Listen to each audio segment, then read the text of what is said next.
Proverbs 24:8 says, "He that deviseth to do evil shall be called a mischievous person." Most of us have known someone that fits that description, he that deviseth to do evil. TV shows and movies strike a nerve by casting characters who play that role because they know that most of the audience can identify with the people having to deal with that guy who is always devising evil. My dad's generation saw it in Leave It to Beaver's Eddie Haskell, played by a fellow named Ken Osmond. And we saw it with Opie Taylor, played by Ron Howard, having to deal with bad kids like Eddie Haskell every so often on the Andy Griffith Show. But most shows and movies don't have a permanent character like Eddie Haskell because that's the guy who ends up in jail or dead. The innocent way that Eddie was presented on Leave It to Beaver was usually funny and never really malicious. But that's why he's one of the few characters intent on devising evil that held a permanent role on a TV show for years. And why is that? Because most people just don't like that kind of person. So they won't tune in to see a lead character who's always devising evil, unless you can make it lighthearted and funny like they did with Eddie Haskell. Proverbs 12:8 says, "A man shall be commended according to his wisdom, but he that is of a perverse heart shall be despised." That's why most people don't want this reputation for themselves. But there are some people who just don't care. They're full of evil thoughts and schemes, and they don't care what anyone thinks of them. It's a good thing not to care about what people think of you when you're doing the right thing.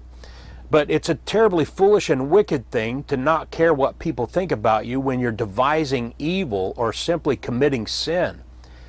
Strangely enough, though, that's what makes it easier to avoid such people. They announce their evil, and they don't care who hears it. They don't care who sees them. Ecclesiastes 10:12 and 13 says, "The words of a wise man's mouth are gracious, but the lips of a fool will swallow up himself. The beginning of the words of his mouth is foolishness, and the end of his talk is mischievous madness." There are people with what is labeled as serious mental issues, but it's actually brain injury, disease, or damage that is behind those legit issues. The brain doesn't work right for various physical reasons, and that's a medical issue to be considered with compassion and patience. But I'm convinced that the majority of the diagnosed schizophrenics and bipolars and other such so-called mental illness is a result of a person giving themselves over to bad thoughts and the habitual practice of devising evil.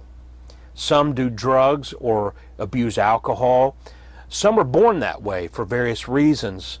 They have that kind of a condition, and they get into a sort of a rut of a bad thought life. Others fill their minds with things like horror films and filthy music and entertainment, filthy conversation all day, every day. Things like porn or purposeful and evil imaginations. And after a long period of such mental incubation of evil thoughts, they begin to act out and speak out. People hear and see that they are given over to devising evil, and that person becomes the walking fulfillment of our proverb. He that deviseth to do evil shall be called a mischievous person. Don't be that person. Instead, follow scriptural admonitions like those found in Philippians 4 verses 8 and 9. Finally, brethren, whatsoever things are true, whatsoever things are honest, whatsoever things are just, whatsoever things are pure, whatsoever things are lovely, whatsoever things are of good report, if there be any virtue, and if there be any praise, think on these things.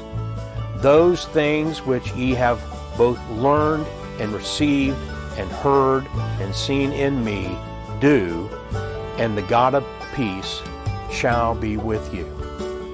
Devise biblical things in your mind, and you'll not be called a mischievous person. Control your thoughts by giving your thoughts over to the Lord and think God's thoughts after Him.